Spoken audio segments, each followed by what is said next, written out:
If I told you that there is a fifth cup of wine at the Pesach Seder, you'd say, of course, the kois shel Eliyahu, the cup of Eliyahu, but it may not be that straightforward. Beim Siyum von dem Seder says mitzvah Seder b'leil chamisha osar, at the end of where the Rambam goes through the order of the mitzvahs that you're supposed to do on the night of Pesach. Nachal kois revi, after he tells us about the fourth cup of wine, Zog the Rambam then says this: V'yesh lo limzoi kois chamishi, one should pour a fifth wine, v'lo malav halal hagadol, and then use that cup of wine to say the halal hagadol, which is v'hu mehoydel Hashem kitov ad al naris bavel, which is the Tehillim, hoydel Hashem kitov kiradam chastoi, hoydel elkei hoylekim kiradam chastoi. And then he says something which is quite unusual. This cup, Einoi Choiva, is not obligatory, K'moi Arba Koisos, as are, or like, the other four cups, and we'll have to pay attention to that wording. The Mocha of Kais Chamishi is in Braisa, like the Girsas HaGoinim. This idea of a fifth cup of wine is something the Goinim read into the Braisa, where it says, Chamishi Oimar Rav Halal Godel, Divrei Rebbe Tarfon. Rebbe Tarfon says you have a fifth cup of wine, which you hold as you say the Halal HaGodel. Steht in Sefer Rabbeinu Menoich in Rambam. Rabbeinu Menoich's commentary on the Rambam says, Mehosham Inon, from here we learn, that you're not permitted to drink wine after you have completed the four cups. Because if you were allowed to drink wine after the other four cups, why would we require that you use this fifth cup just to say the Halal HaGadol over it? Rather, that illustrates to us that you're not supposed to drink wine after the four cups. But should a person choose, for whatever reason it is, that they want to drink wine after they finish the four cups of wine, then you have to turn it into a ritual of its own. Then what you're going to need to do is create a ritual around this wine, which is on the theme of Hallel, praise to the Eibishter for his miracles, and the theme of Yetzias Mitzrayim. And then, without that, you would not be permitted to drink wine at all. In other words, von Divrei Rabbeinu Menoich is verstandig. The way that Rabbeinu Menoich is explaining this implies that is interpreting when the Rambam used the expression yesh lo limzok, it was giving you permission that if the need arises, there is a way to be able to have a fifth cup of wine. Ve'yesh lo limzok meint heter. In other words, the language the Rambam is telling us is that we'll create an opportunity for the person who, for whatever urgent reason, needs to drink wine after the four cups are over, that im rotza lishtois, that if a person now wants to drink wine, then you have to go through a procedure which includes halal. And in fact, that's exactly what some of the Goinim say, that this fifth cup of wine is completely up to you. So he's in God's and completely depends on your choice. So this Seder may have a fifth cup of wine, and the other Seder does not have a fifth cup of wine, and that's fine. Thing is, the Rebbe says, while that may be logical and could even be what Rabbi Tarfon said, but it doesn't seem to be what the Rambam said. We've got to pay attention because we know that the Rambam's language is precise. For the Rambam is Messiah Canal because as we've already pointed out, the Rambam says specifically this cup is not an obligation as the other four cups. So if it's true that the Rambam was saying that this fifth cup of wine is completely up to you, it is completely your choice, then then he could have just simply said, this cup is not required. But from the Rambam is mashma. The fact that the Rambam said more than that implies the way the Rambam says it sounds like there is some kind of level of obligation about this fifth cup. So it's just that this obligation is not the same as the obligation for the other four cups. And it's for whatever reason, this fifth cup of wine is required, just not as required as the other four cups of wine. You'll see a similar message in the Ran's interpretation of Rebbe Tarfon in Masechta Pesachim. He says this: the dal at kosos chayva. 4 cups of wine are absolutely obligatory, and the fifth is optional. And if you want to have that fifth cup of wine, then you have to say halal hagadol exactly as we've seen so far. Or alternatively, there's another possibility. That maybe it's ideal that even though you're only mandated to have 4 cups of wine, it's ideal to have a 5th cup of wine, and use that 5th cup of wine as your opportunity to read halal hagadol.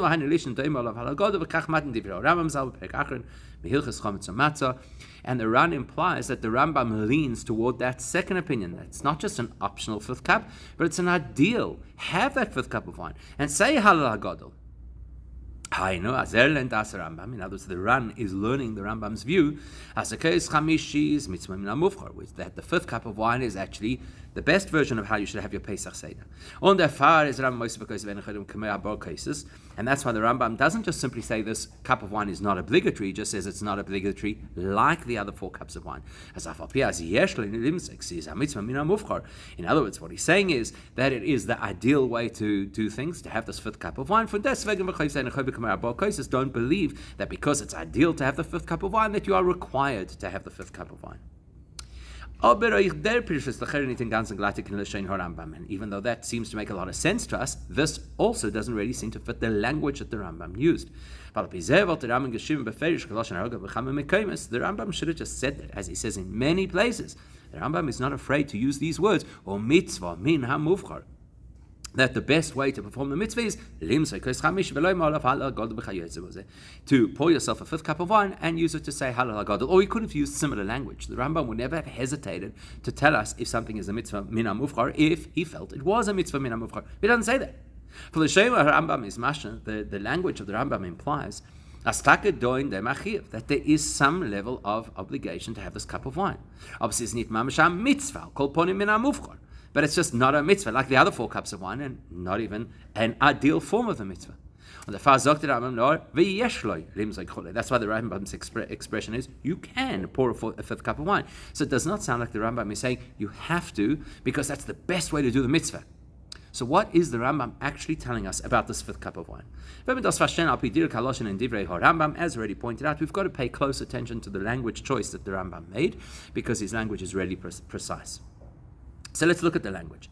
But again, when it comes to the other 4 cups of wine, the Rambam rules, every one of these 4 cups of wine needs its own borei pri hagafen before you drink it. As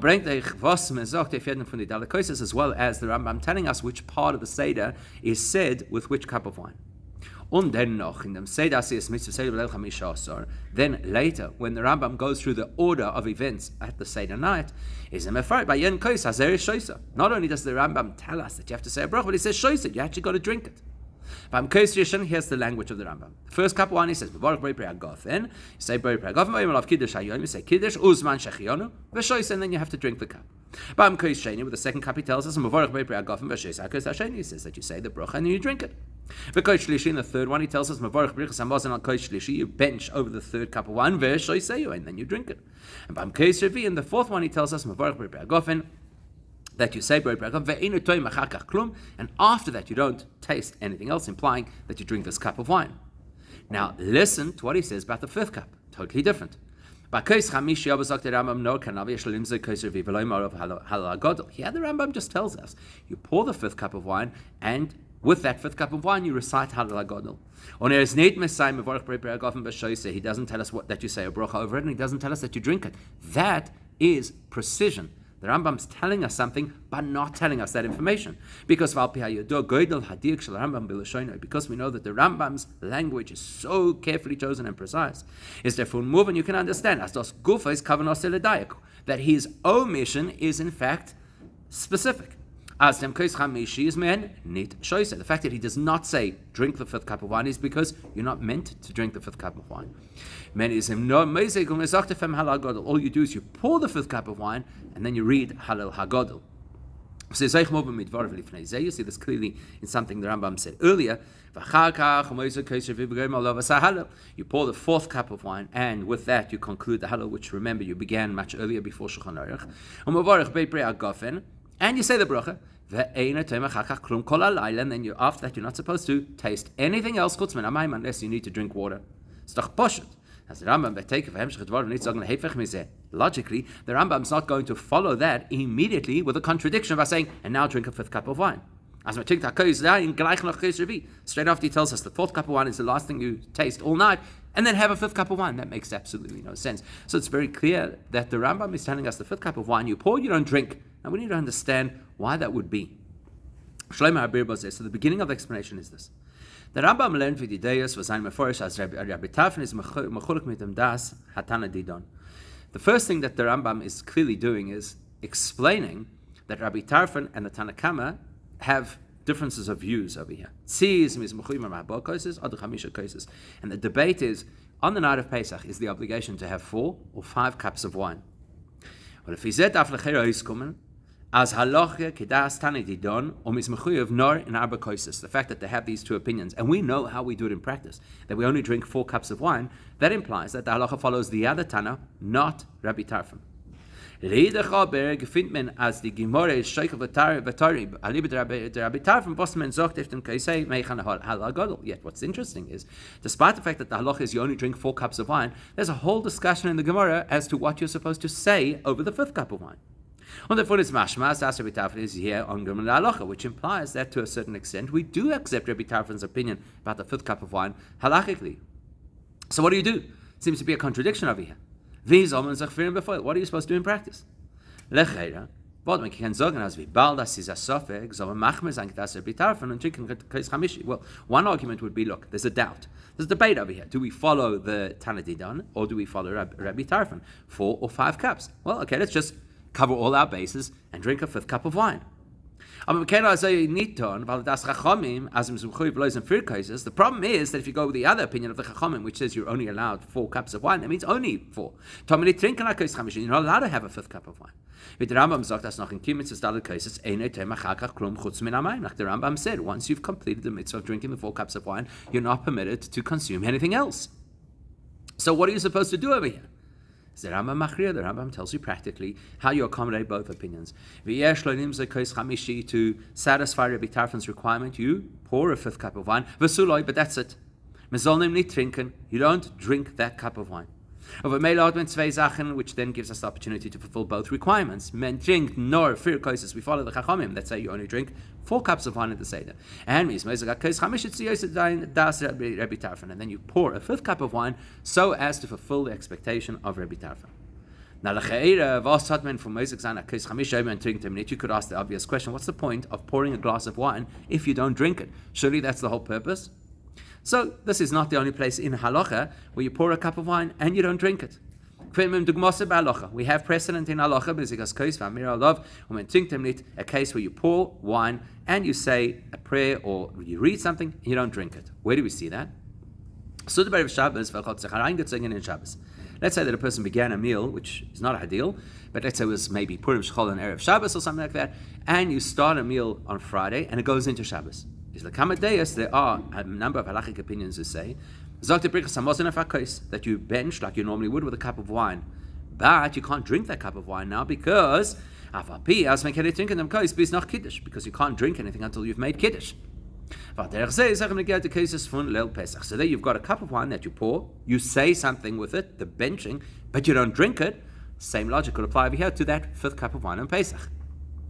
When we speak about the cups of wine that you drink on Pesach, there are 2 factors to the cups of wine. There's the idea of drinking those 4 cups of wine. On base, and the Chachamim also mandated that each cup of wine is associated with something that you have to say. Kiddush, the Haggadah, Benching, Hallel. Therefore, when you understand that the concept of the cups of wine of Pesach have 2 elements to them, so therefore the Rambam is comfortable to rule. You pour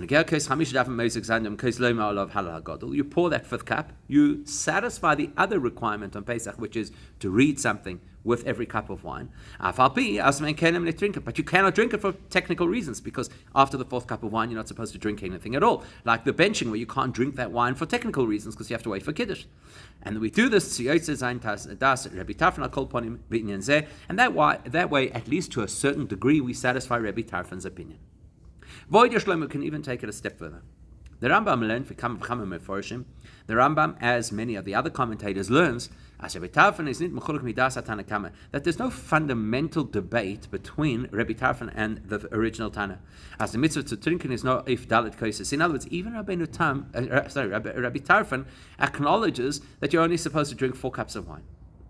And the pshat and Rabbi Tarfon is, and when Rabbi Tarfon tells us have a 5th cup of wine over which you read the Hallel, is a daf blois meisik hand ben case. Even Rabbi Tarfon is saying, all I need from you is fill up that cup. But and once you fill the cup, read a halal hagadol, because that's one of the obligations of Pesach, is that you read things over the cup. So do that. Fill it, read, and you don't have to drink it, even according to Rabbi Tarfon. And we'll also have a time, there's logic behind it.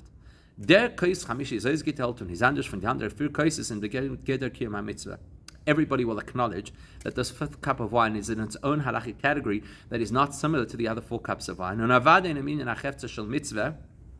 only that, me as the drinker, I have a different obligation to those 4 cups of wine compared to this 5th cup of wine, but even the actual mitzvah itself is different in the context of each of those categories of cups of wine, which means, the Gemara tells us in Pesachim, that there are 4 cups of wine the sage has mandated that we should drink as a declaration or expression of our freedom. And kol chad v'chad nave bei mitzvah. And each of those cups is then assigned to a specific mitzvah.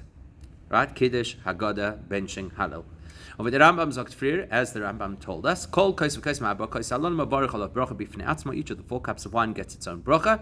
V'kois rishon omer olav kiddush hayom. The first cup is associated with kiddush. Kois sheni koil olav haggadah. The second with Haggadah.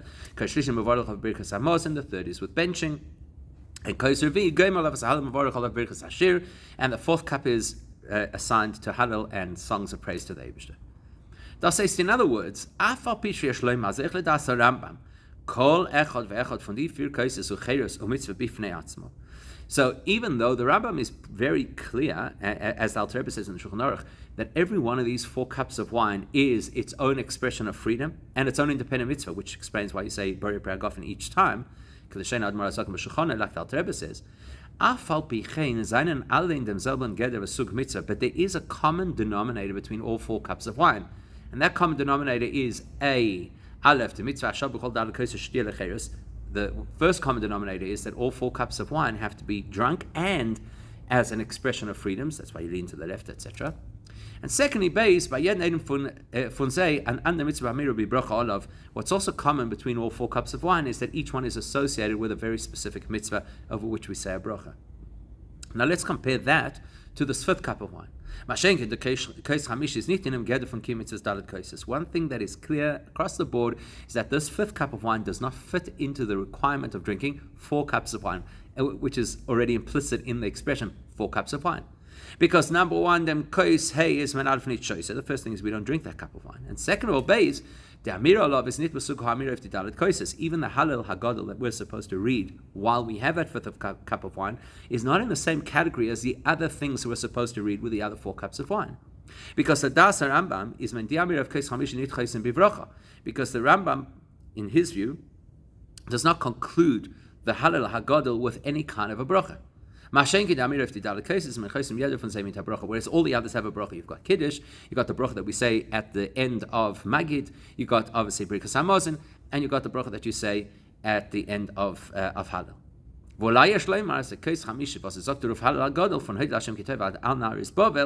So you could actually suggest that this section that you're supposed to read with the 5th cup of wine, which is what we're calling Halal HaGadol, is a halal of klolos mitzvasa. It's almost like a summary of all of the praise and thanks and gratitude that we gave to the Eibishter through the course of the other 4 cups of wine.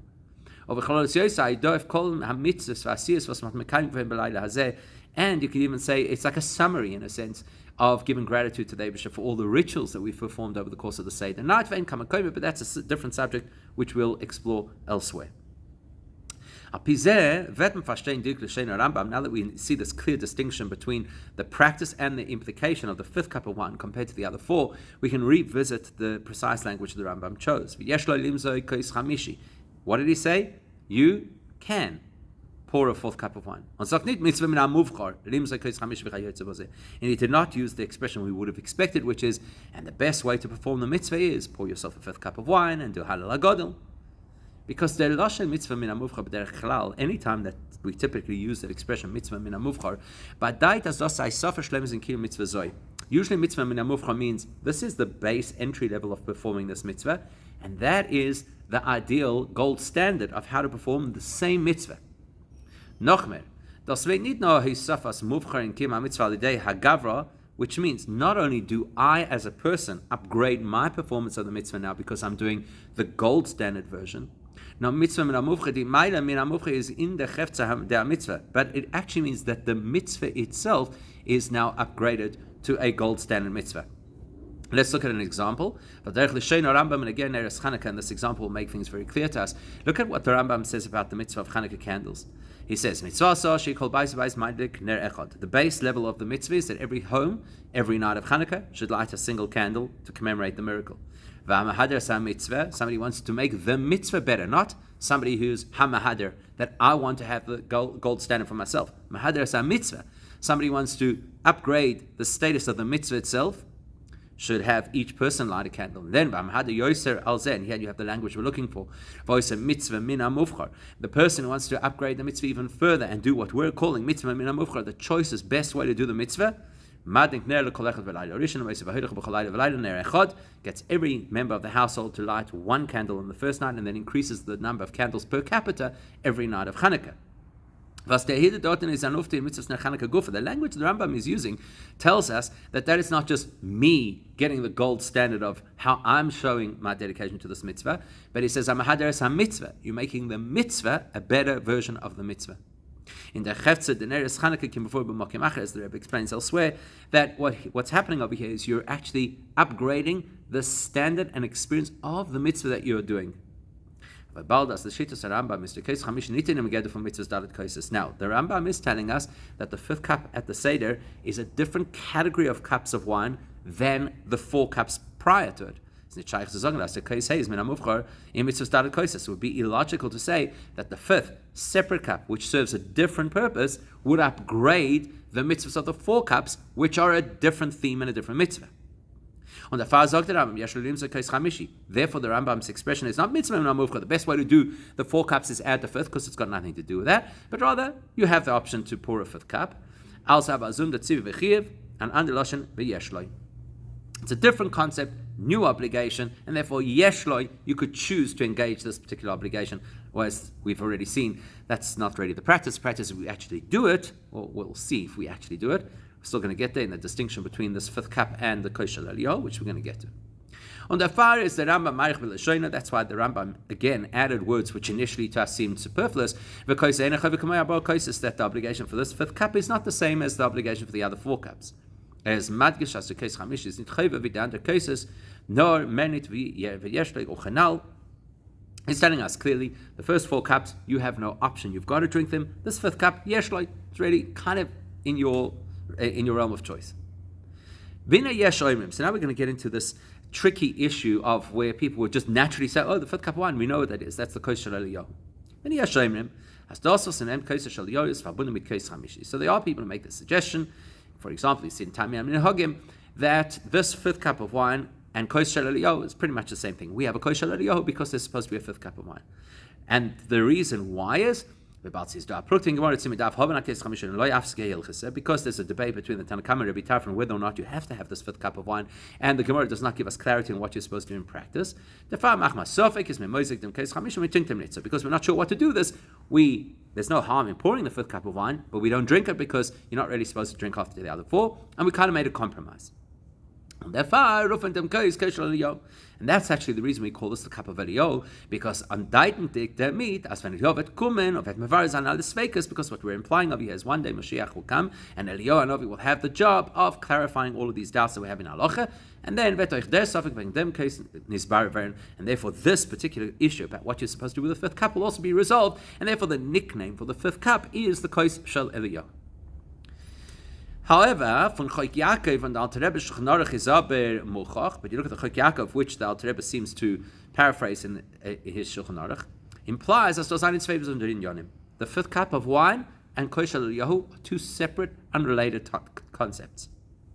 The Alter Rebbe brings in sein Shulchan Aruch, the Pesach Ramah. The Alter Rebbe Paskin sagt der Ramah in Shulchan Aruch, achad al koshas noga kol yisomid so shenim shel lishtes yain, that there's an ancient tradition after the 4th cup of wine we don't drink wine again. Unless a person has a crisis, that they're a very sensitive person or they have this overwhelming urge that they have to drink wine. And if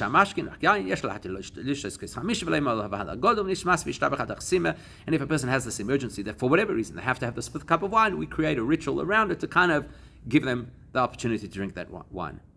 And then in the previous siman, the Alter Rebbe says, quoting Chok Yaakov,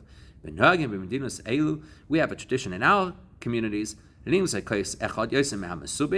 to pour one additional cup more than the cups of all the people who are sitting at the table. And that's the one that we call the cup of Eliyahu Hanavi.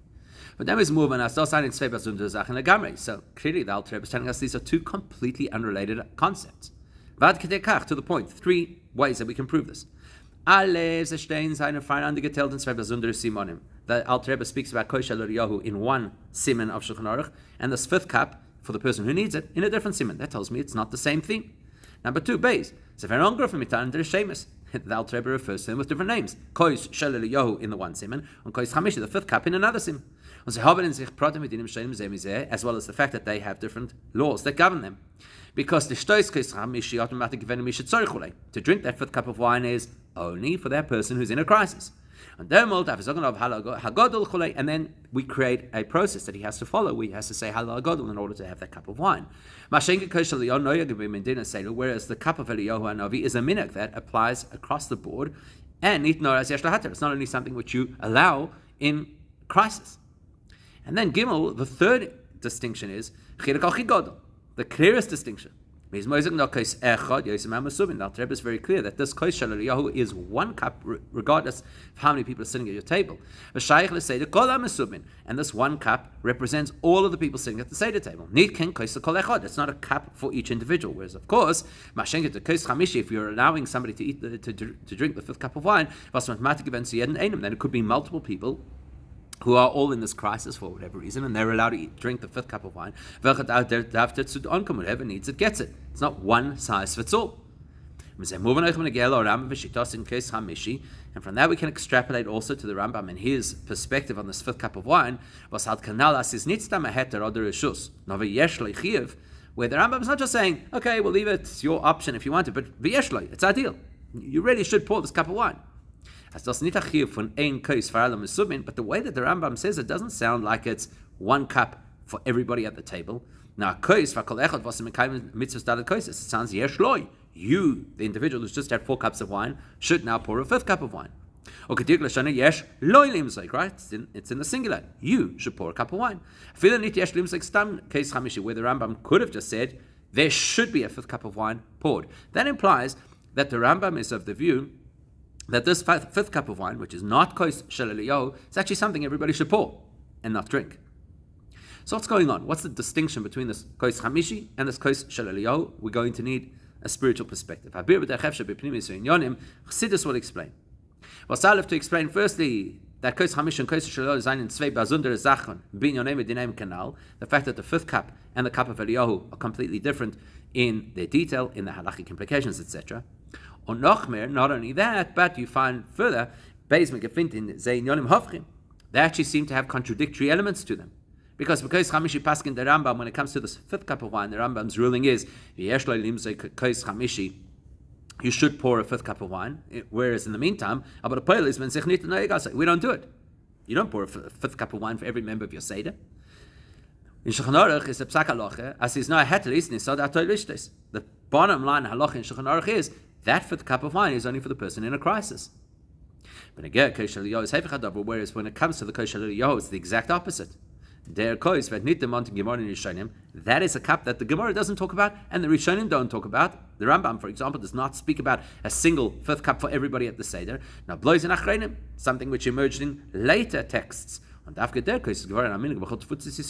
strangely, that's the one we all do. We all have a Kosh Eliyahu. How does that work? So you have an original source that seems to be disregarded and a contemporary or more contemporary source that is completely embraced. Why? So there's a spiritual reason behind this.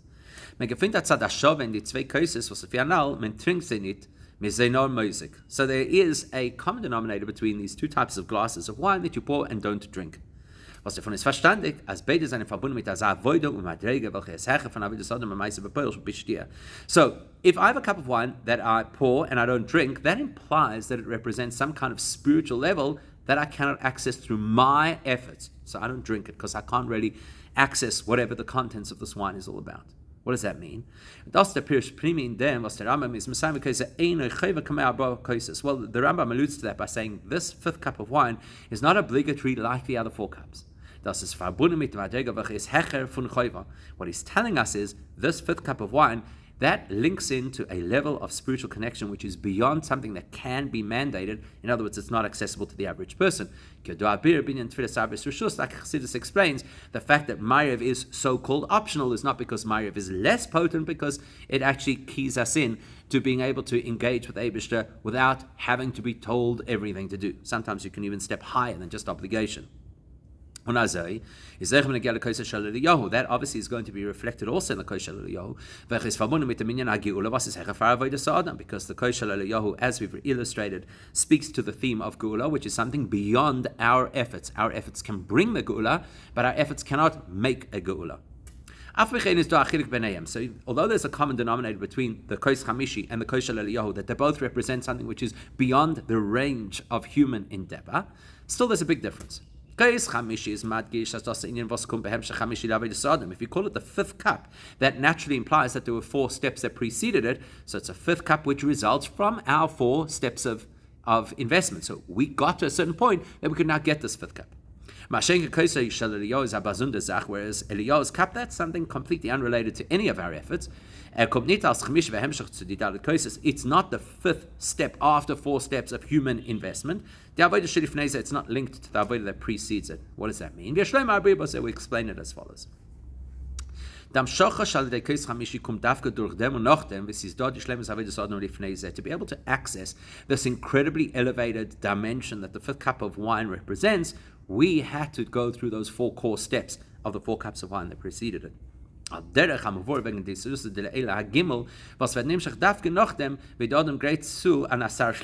explain in Chassidus, you have a Sarusa Delayla, you have a stimulant that comes from the Eibishter, and that gets us going spiritually, to which we respond with the Sarusa Delasato. We're awakened, and we do something. And then as a result of that, there is a 3rd step, which is a Sarusa Delayla, that there's an arousal from the Eibishter, which is a response to what we've done. So the Kosh Chamishi is kind of like that. We've worked to the extent of human ability, and as a result, Eibishter gifts us with something which is beyond the scope of human ability, represented by this 5th cup. That explains why in the Gemara and the time of the Rishonim and even the Geonim and even the Rishonim, they were talking about this process. And that's why there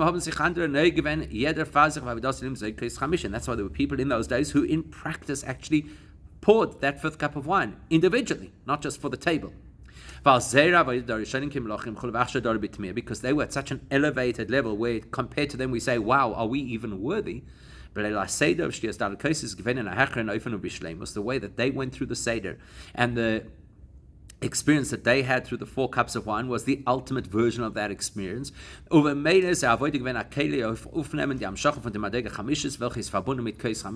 they were people who could really get to the point that they could access that 5th dimension, which is beyond human capacity, but earned through human efforts. Now, we're not at that level. In our generations, where we're at literally the heels of history, waiting for Mashiach, our avodas Hashem is not as perfect as theirs was. And the avodah that we produce is not necessarily viable to accommodate this incredible divine revelation.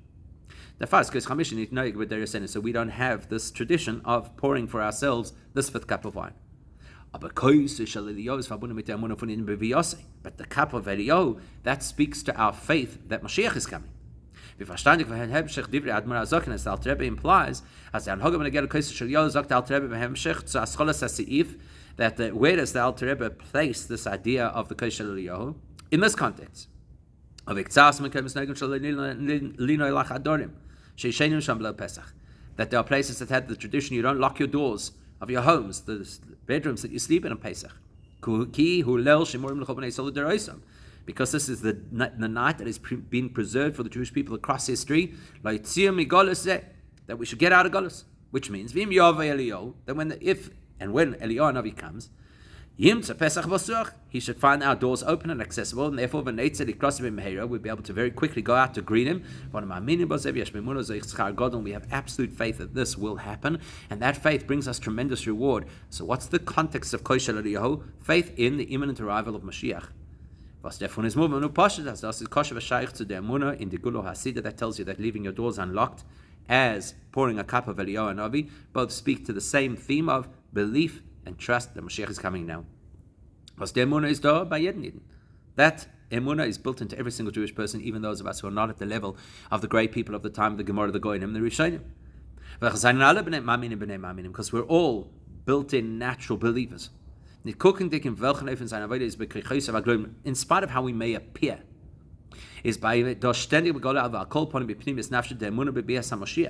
regardless of how frum, connected, spiritual, aware, learned we are, you can tell that we have faith in Mashiach. And sometimes even if you can't tell, it's there deeper. Not only do we believe that Mashiach will come, but we're waiting with anticipation for him to come. That instruction to wait for Mashiach is something mandated in the Torah, as the Rambam points out, even in Torah Shebechsav. And the longer we wait at the threshold of Mashiach, closer to the Geula, then that becomes much more conscious for Jewish people. Und der Rebbe ist dafke bei der Sachen ist gallen ist special geworden der Minig von ihm so koisech hat Yosem am Sum koisech Eliyahu Navi. That's why it's specifically in recent times that this custom emerged to pour this cup of wine for Eliyahu Navi and to call it koisech Eliyahu. Chach as in the Friedrich Gederis gefunden, man nicht wegen der Megoli, even though we don't find precedent for it in earlier generations. Und das ist a koisech and it's specifically one cup for the entire community, whoever's at your Seder, and we say specifically, it is another cup besides the cups for those who are participating in the Seder, which means, and we can pay attention to the language the Alter Rebbe used. That it's strange language, right? That the Alter Rebbe says you pour an additional cup besides those of the people participating in the Seder, and you call that additional cup Koshel Eliyahu. The mitzvah Alter Rebbe merames as Eliyahu Navi kumt and v'atenim from the mesuvim b'shulchan Seder, but telling us that it's one extra cup than the head count of the people at your Seder. That implies you're waiting for an additional guest. So you're preparing a cup of wine for him that you really believe the Mashiach, as that Eliyahu Navi is going to come through the door and have that cup of wine. Because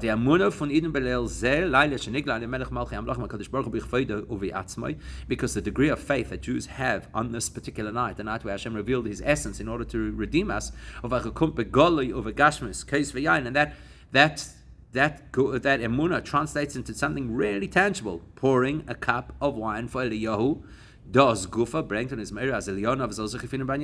That is what stimulates and opens the opportunity for Eliyahu Navi to come as an additional guest. And yet his cup sits on our table together with the cups of all the participants, because Eliyahu Navi is going to become one of our house guests. That tells us the Mashiach is going to be so accessible, so real, so personal to us. And in Mitzvah Hashem, this Seder, we should have the Seder together with Eliyahu Navi and with Mashiach Tzidkenu.